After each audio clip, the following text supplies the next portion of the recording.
Doing well. Can you hear me okay? All right. Well, I appreciate you for being here for sure. No problem. And I think we're gonna get right on into it because I know we're I all think I think I think Tim is also joining as a co-director. okay. Perfect. I'll give a couple minutes. How are you? Good. How's your day going? Good, good. Went to a screening, went to a couple of things this Yeah, morning, and now I'm sitting here in like the lounge. Glad you can hear me. How's your day going? it's going good. About to head up to New York to be in person for Tribeca. I've been doing virtual interviews the past 2 weeks, so now I'm gonna actually be on the ground, like starting tomorrow. Yep. Oh boy. Yes, sir. Okay, great. Where are you now? I'm in North Carolina right Where now. are you? Where are Yes, you now? Durham, North Carolina. Oh, we're in North Carolina. Durham, Raleigh, Durham area. Nice. I love that. Yep. From New York originally. Oh, really? Yes, sir. What brought you down to North Carolina? School and family. I attended college down here. My family's down here too. But I'm originally from New York and New Jersey, so I know all about Okay. Tribeca and everything else. Oh, great. Great. How is my connection? Is it consistent? Yeah, Is it it was a going in little and out? shaky. It was a little shaky there. Thought it was me at first, but I don't know. We'll make it work. Okay, work it out. Awesome. Hey Clay, Hey, how you doing, Yeah. Mr. T? Hey, there it is. can y'all hear me okay? Mm-hmm. Cool. All right, we're gonna Hey get Tim. right on to it. Hey, Great. Okay. So this is my podcast. It's called Clay's Council. So basically I cover film festivals all throughout, including now Tribeca, also Martha's Vineyard African American Film Festival, American Black Film Festival, and also other cultural events as well. So thank you too for being here. I'm going to jump right on into it because we are all time constrained. I want to be respectful of your time, so we could certainly communicate on the back end afterwards offline. So just laying the foundation, everything for Freeman Vines. So I'm going to get right into the questions here as far as opening and legacy. So Mr. Freeman Vines is 82 years old and he's battling melanoma and still is creating. So what drew you to tell his story now? And you want to start that? sure. Just wanted to be clear. He unfortunately he had multiple myeloma, which is a blood cancer, and he is a do you know he passed away in March, unfortunately. Oh, Um, I just hear that. yeah, well, but Andre and I first went down to North Carolina in 2023 after we heard about his story, which had been chronicled in a book of beautiful photographs by Tim Duffy, um, called The Hanging Tree Guitars. And Freeman had been making these beautiful guitars for many, many years, ever since he was a kid. And then in recent years had had started to make guitars that were more expressive and poetic and really just artistic, stunning artistic creations. And we heard about him, we heard about his story, we heard about his art, and honestly, Gil Holland, the producer, called me up and said, I want to produce this movie. And I called Andre and said, "Do you want to make this with me?" And he said, "Yes, thankfully." And so we were able to go down to North Carolina and spend a weekend with Mr. Vines, and it was life-changing. Yeah, that's what drew me to this particular project because it is in North Carolina where I currently reside. So it was quite unique to just to do a little deep dive into it. Now, for our listeners, I'm going to here's a interview. picture of Freeman's World in Fountain, North Carolina, which is a town of just 130 people. Can you repeat the question, Clay? I'm Yeah, so sorry. absolutely. Could you describe the town just in a little more detail? Fountain, North Carolina, which is, from what I gathered, about 130 residents. Andre, you want to take that one? Can you hear me? Yeah, Okay, there you go. There we you go. visited sorry, reception's bad. We visited the town, and it really is a small town. Kind of like maybe two or three stoplights, would you say? To we visited, and it also has a beautiful history that seems to be in there, and a complicated history, one that I think Freeman Vines was trying to deal with his creation of art, his exploration of sound. One story I always think about that he shared with me in this town itself. He talked about how the KKK was actually pretty present, still very active in the community, and I was like, wow. He said, don't be surprised by that. This is the kind of place where if you want your son to play in a local soccer league, you need to be part of the KKK, so you are in the community, which I found really compelling. And I'll say this: we found some really sweet, loving people. Freeman lived in this space that he built out next to Tim Duffy's studio, and the post office was on the corner. And the woman who's at the post office, I feel like she was the post office manager, the post office deliverer, and receiver of mails. She also made meals for Freeman. So it's that kind of place where everyone kind of looks out for everyone with that KKK stuff in mind. Kids were riding bikes, come by and looking at us like, what y'all doing? And we're curious. It's just open and friendly. So it was a contradiction in the sense of hearing Freeman talk about the KKK being so relevant and present. And also at the same time, I felt most people we interacted with were really friendly and open and warm. But it definitely was small town, hometown, delicious food kind of space. I will add one thing, and it was surrounded by tobacco fields, which we feature prominently in the film.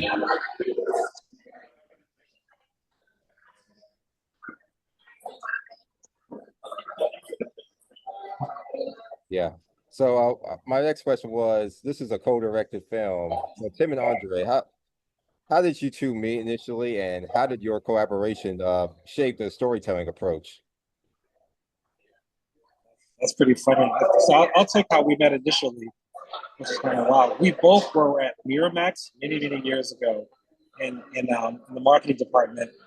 And we just had some interactions there. I knew Tim, we were kind of obsessed with him when he made his first film, Dear Jesse, one of his first films, I should say, which is a really powerful piece. And also, Tim's a really creative person that I really enjoy having a conversation with. So when he called me and asked about taking part in the film, my first response was like, yes, what's it about? So that's kind of the origin of our relationship. Thanks, Andre. Yeah, we had kind of like most people who were working at Miramax, we didn't have that much interaction with each other because we were so busy. But I always had enormous amount of affection for Andre just because he had such a great attitude in kind of the worst circumstances you could possibly imagine, as the lore goes, having worked there.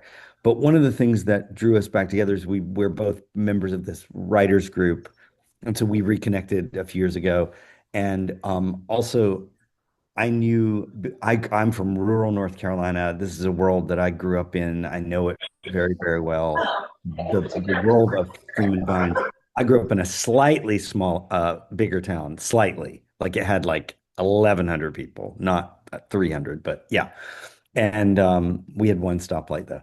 And so I know this world, but the part of the world that I didn't want to take on myself was the historical part of it, and the part that I have only a tangential, if that, connection to. And I valued Andre's filmmaking. His movie Prep School Negro is such an important piece of work, and I've been following what he's been doing as a civil rights educator, leader, and teacher. Well, educator and teacher, I guess, are the same thing. But it just felt like the right fit. We're of the same generation. We're the same. You have ties to the South too, I know. So I just thought it was a great project, and I was can I just be frank? I was scared. I was scared to take on this by myself. It felt too big, which is funny because it's a short film, but it just felt too big. And I was right. Right, for sure. What was the first encounter with Mr. Freeman like? And how did you know that this was a story that, if you could just dive a little deeper, that needed to be shared out there in the atmosphere? When we first went into his space, Tim and I both were really taken aback because it was a rough space. It's an artist maker space He also slept in the back. And our mind was like, are we exploiting this man in this situation? And then we start talking to him, and the magic just unfolded because he's a mystic. He was a really powerful force. And within like 5-10 minutes of chatting with him, we're like, we found something really special, really grand and great. Because he just opened up his heart to us. We're really excited. He was in a wheelchair at the time. He would like scoot around, chasing us around. What y'all doing now? And just very present. So it was an instant, and I on a personal level felt some deep connection that I still to this day don't really understand. Where we just instantly start talking and about stuff and having connections. And my family's also from North Carolina originally, from the side from Winston-Salem. So maybe it's the land, the people, but I just felt really like an instantaneous connection with him. And then as we dug deep into it, we covered the story. We're only there for a few days, and afterwards it felt like a month of having been there. Perfect. I'll add one thing to that, which is one of the biggest surprises for me, Andre, was when we walked in and he was wearing that Hawaiian shirt and it was wide open. It was exposing his chest. It was exposing his body, which was being ravaged by chemotherapy. He had just had a chemo treatment right before we got there, and he was really sick. He was feeling pretty bad, and he rallied for us because he wanted this movie to be made. But I remember a strong sense of questioning, you and I questioning, is this the right way to present him? Do you remember those conversations? I was Yes. worried about the way I didn't want him to be presented in a way that would disrespect him. And we decided like he knows exactly what he's doing. He's a performer, he's a storyteller, he is as you said, a mystic. He didn't care. He was being honest, he was being truthful. So once we embraced that, that was when I got comfortable. 'Cause everything before that, I was on my toes, I think, or on my heels, I guess that's the expression. I wasn't sure. Yeah. So Freeman was building guitars since he was a teenager, Mr. Freeman was. What made his craftsmanship so unique? Well, he's as talked about in the film. We sat down with a local, what I call the Music Maker Foundation. Tim, what's her name? I always get it wrong. Forgive me. Oh, you mean Zoe? Zoe. Zoe. Zoe from the North. Zoe Van Buren is the North Carolina folklorist. She's from the folklore division of the state government, and she's in our film, and she's wonderful. Yeah, and the thing that Zoe said that Freeman is not an outsider art. He's not a folklore artist. He is an artist. And so he just had a skill set, we just make these intense artifacts, he's a luthier, I think the word is. He made guitars. From my understanding, he loved music. He heard the sound at an early age that really stayed with him. He could not afford to buy instruments, so he learned how to make them. And he was making these machines that are highly functional, that sounded great. And for a while, I was a little bit like, did he really make these? Because they were so beautiful. And then while we were there, he pulled out a little Dremel and a saw and all the stuff to start working. And I was like, wow, this man really made these machines. He really made these pieces of art. When I say machine, when I'm thinking about guitars, actually they worked. They played. They could be tuned. They could beautiful, beautiful music. He was really something special. So I think that he's just an artist that knew how to figure out how to let the energy and the power come through him as he created. Yeah. So there is an elusive sound that he was trying to recreate from decades ago. Can you describe that journey, that quest, and what it ultimately represented to him, and just beyond that? Well, I'll just quote what he says in the movie, which is it was like heroin. It was a sound that struck him so hard one day, one afternoon, but it felt so good that he didn't want it to end, that it wanted to go on forever. He said it only lasted a few seconds. And I guess it's that pursuit that sent him on this journey of creating musical instruments. And I'll echo what Andre said and just add that these instruments do play. They are luthier quality, precision instruments. At the time Andre and I met Mr. Vines, he had been so ravaged by diabetes and other illness that he was not the musician that he once was. Our focus was on who he is in this moment, at this moment.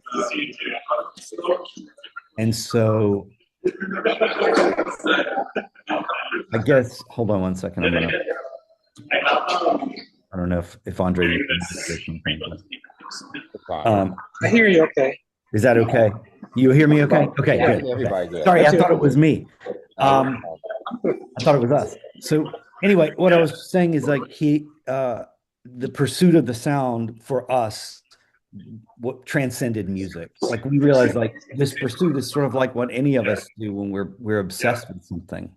We, especially as artists, all we're trying to do is find that truth, that authentic thing, that the thing that moves us and connects us. And he just seemed like at that point, it just seemed like the universal story of any artist who's obsessive. Yeah. And I love that about it. I love that about him. And I love that Now, about the beyond sport. guitars, he does carve other objects. How did his art serve as both a creative outlet and an outlet for social commentary? Well, I think the fact that he made guitars from a tree that was used to lynch people, and that wood was saved as a trophy by a family. He got his hands on it somehow and made guitars from it. I mean, that's the whole thing right there. I held one of those guitars, and I swear it was vibrating in my hand. Even some days, I can't go near some of my work. I can't go near some of it. So, in terms of the cultural commentary, statements, I think he's having his own ways of dealing with reconciliation, his own ways of dealing with stories that were present here in our lives, and just using art as a way to express who he was and who we all need to be. Yeah, so this film does capture him as a true fine artist. And what do you think defines that distinction in his case? Well, the folklorist Zoe Van Buren, she defines it for us when we were in the space with her. I feel like I learned a lot about the distinctions between fine art and let's say a craftsperson or a folk artist. Freeman was not a folk artist. He was not a crafts person. He was a fine artist. The way that I understood it as defined by other artists is there's a conceptual idea behind the art that deals with metaphor and an entire perspective that isn't necessarily just duplicating something. I feel like I'm probably getting this really wrong, but the idea that Freeman came up with this concept that it was a guitar, but it had other meanings behind it, and its origin, its history was infused with a larger intellectual spine. That's how I understood fine art. And I think, yeah, he should be recognized. And there comes a moment of just accepting him as an artist. These things came to him and he created them. When you look at some of the guitars, or even his artwork, you're like, where did that come from? One of the pieces of wood he made was a shoe. And the man that was lynched on that tree was a cobbler. And he said, I don't know why, but this shoe jumped out of the wood at me. So I made it. And there was no, I made it to try and blah, blah, blah. He's like, I felt it. It came to me and I made it. and I'm an artist, and that's it. Here's the work, experience it, live with it. I think it's so powerful how he lived in that space. And my memory is that he learned that that the young man was a cobbler after he made that sculpture, which is even more eerie. I'll say this too. I think the term folk artist or that gets bandied about because people are rural people. And I feel like that's another thing where rural artists get marginalized or put into us in a I don't know, like they're labeled something just because they live out in the country. And I feel like often people in cities who control most of what the labels that artists, are afforded or awarded, they determine who's the artist and who isn't. And I feel like rural people always get the raw end of that Yeah, deal. So it's something to do with that as well as race and ethnicity and background and materials that you use and all kinds of things. Class and connections, all of it comes into place. And what's really beautiful is despite all of that, he created up until the very end. He created, and it's so beautiful to know that and to have experienced that and met him. Like he was constantly making because he had to.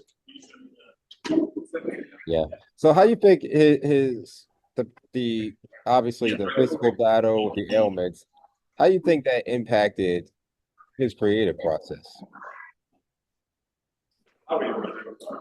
Well, as Tim mentioned, the first time first time we asked him to play for us, we said, "Hey Freeman, would you play one of the guitars?" We wanted to capture him playing on film. He's like, "Man, this diabetes and the chemo, my hands, I just can't do it." And he picked up and shrunk a little bit.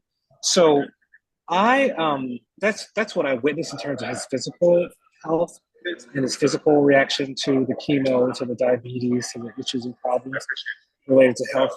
But in terms of how it affected his art, I don't know personally if it slowed down this process. I don't think he was making the work of the level that he was making at an earlier phase.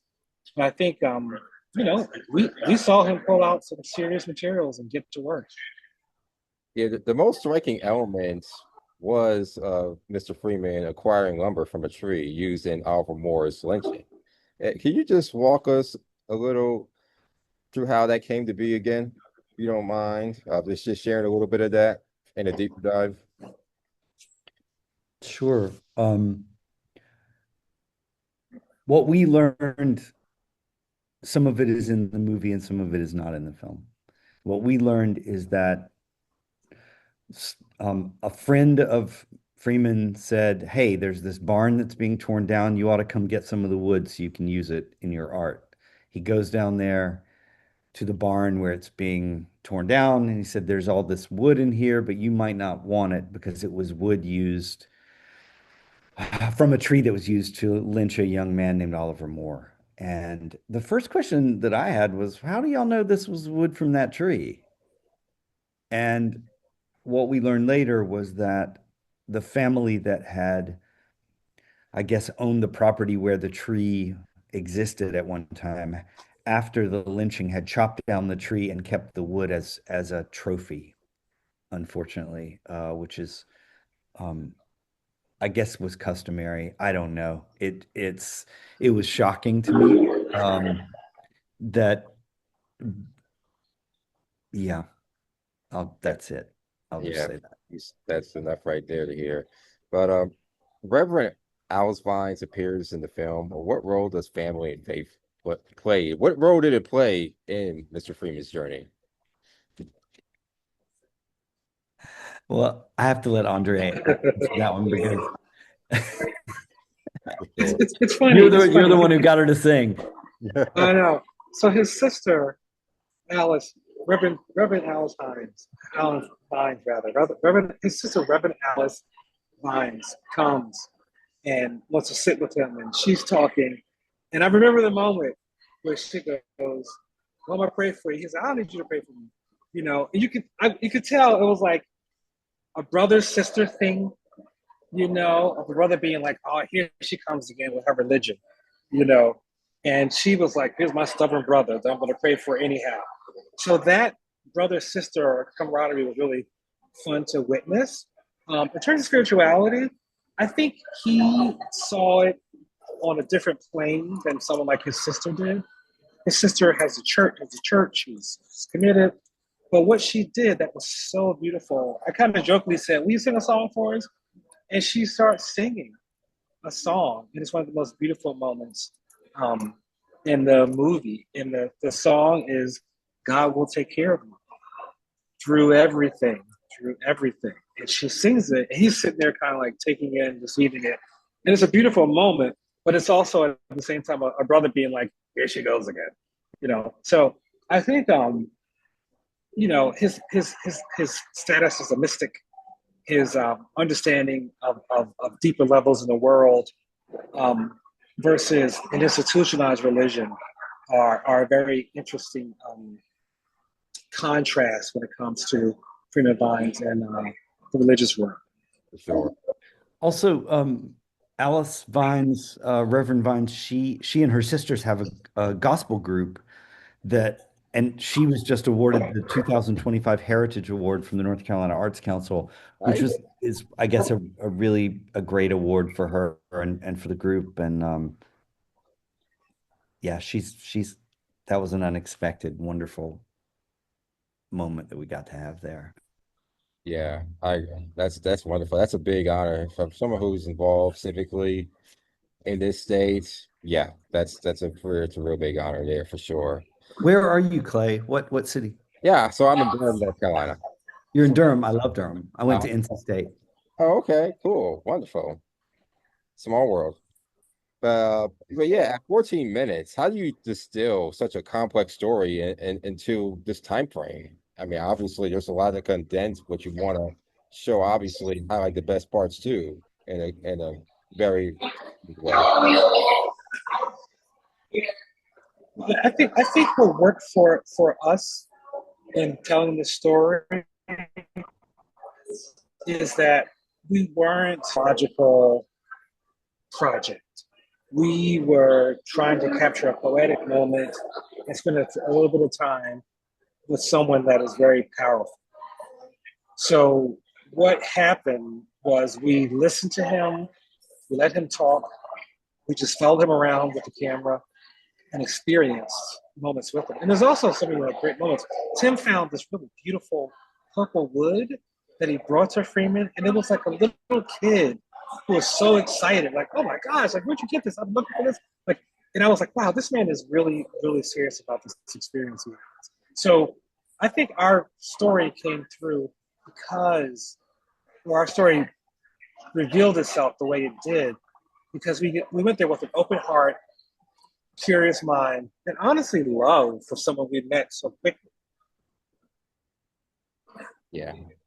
So Gresham Cash composed the score. How does music interact with how did it intertwine with Mr. Freeman's guitar making?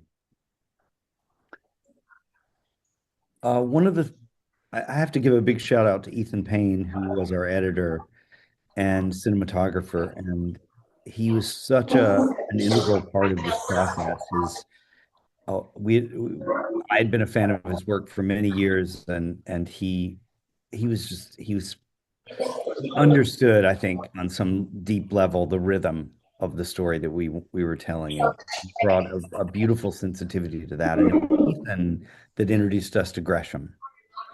They had collaborated on a couple of projects before, and you know, the thing that I think drew me to the music was that it wasn't the expected acoustic guitar sound. He brought a fresh, ethereal, dreamlike quality. It was music that felt like somebody searching for something, and that's what I liked. But I don't know, Andre, what do you think about? Because I don't remember specific conversations that we had until we had heard music. I don't even remember. Yeah, with our process with getting the music for the film, Gresham spent time with us, talking to us. We spent a lot of time talking about what the story was and what we're trying to do. We were still editing when he came in.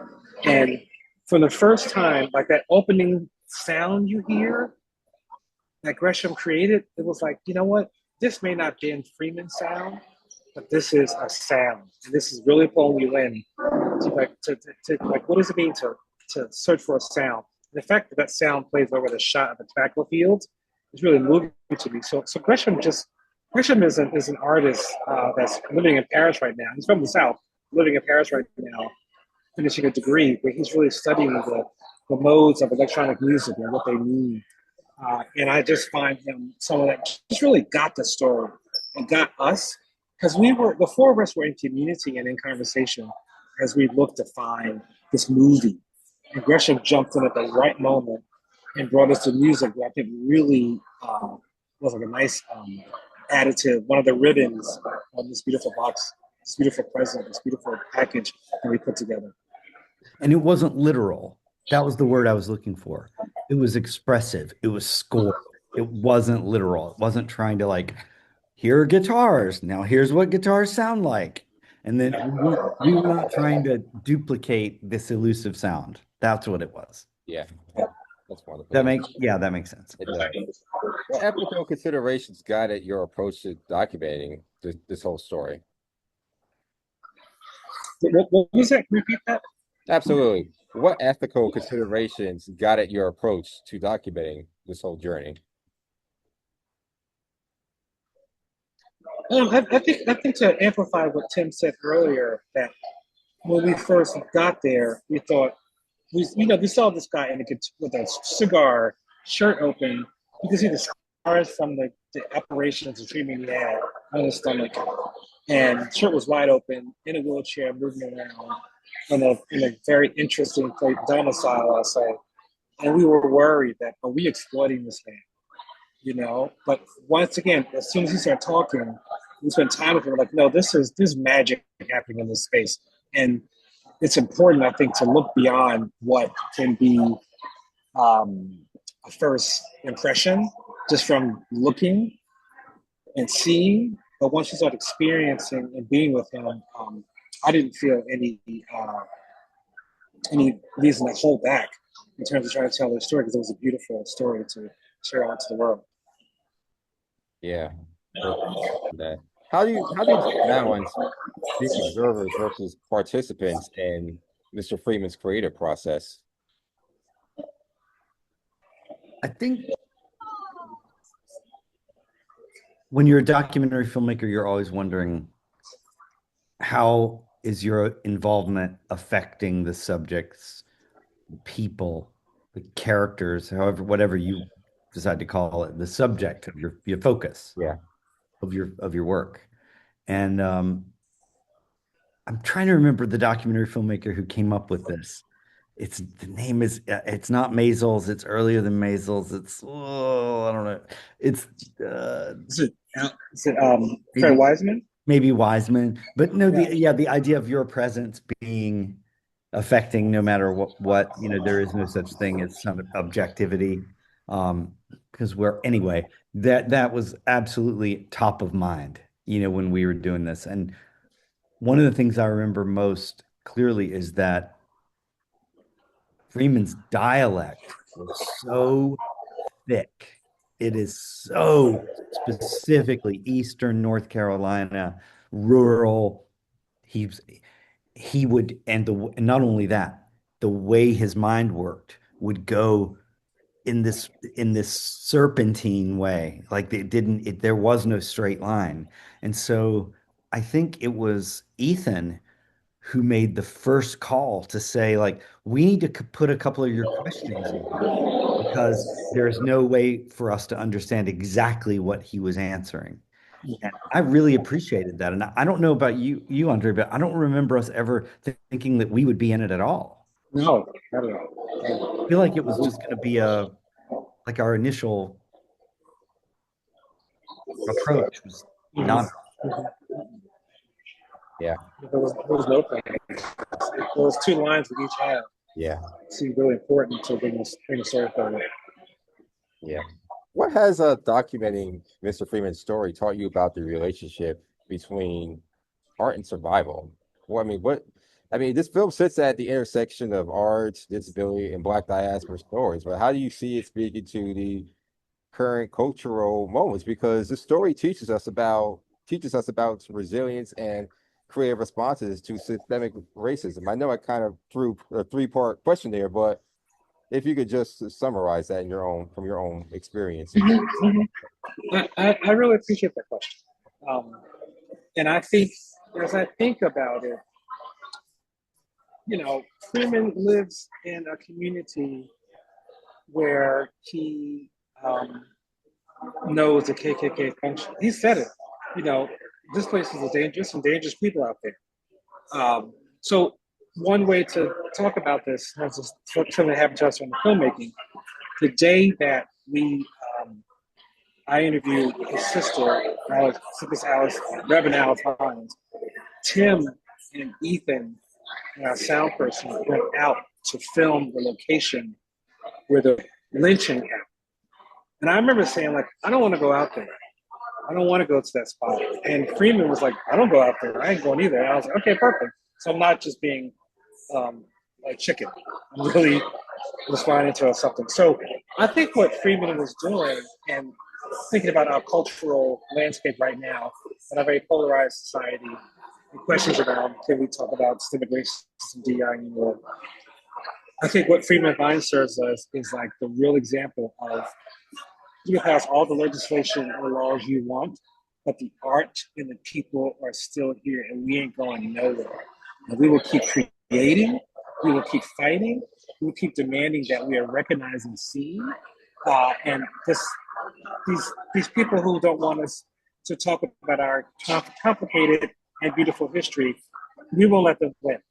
And I think Freeman, in his own way, was like, this is my legacy and my chance to make art that's just my personal expression, and I love that. I think when it comes to the change we need to see in this world, some folks want to march in the street, some folks want to run for political office, some folks want to use their art as a tool to guide hearts and minds in the right direction. And I think Freeman Vines was doing that sun up to sundown. Like, he breathed that with his creativity. Perfect. I'll add, there's a writer in North Carolina. She actually lives in Hillsborough. Her name's Lee Smith. I love to quote her. She says, the arts are always radical, and sorry, can I rephrase that? She says, the arts are an expression of the self, and the self is always radical. And what I love about that quote is, and it makes me think about Freeman Vines, because if you think of art as a way of articulating something about the world, either a reflection of it, or a reaction to it, or a vision for how it could be better. I feel like that's what he did in his sculptures. And to be honest with you, how it really has affected me is like, I co-directed this film, but every time I watch it, I feel like I'm part of the audience, because it has made me radically think about what I'm doing with my life, actually. Because I look at somebody who's 83 years old building these sculptures, and I think, like, what am I doing? And I don't know the answer yet, but he raised the question. Yeah. How can the folks? Yeah, and if I can jump on that, because, and this is the power of Freeman Vines. Tim and I made this movie together. We have a relationship that goes back some over 20 years, and through making this film, I learned so much about him and so much from him. And what you just articulated there, and this whole talk we've been having about what does it mean to look for the story first, is to go back to your question of what Freeman Vines is. That's the legacy of Freeman Vines. You're growing as artists by witnessing and telling his artistic story. And that is just, that's a dream come true. Well, I appreciate you two for being here, and thank you for joining us. And I hope definitely going to promote this project for everybody to see out there. But thank you, gentlemen, again, and thank you, Nate, for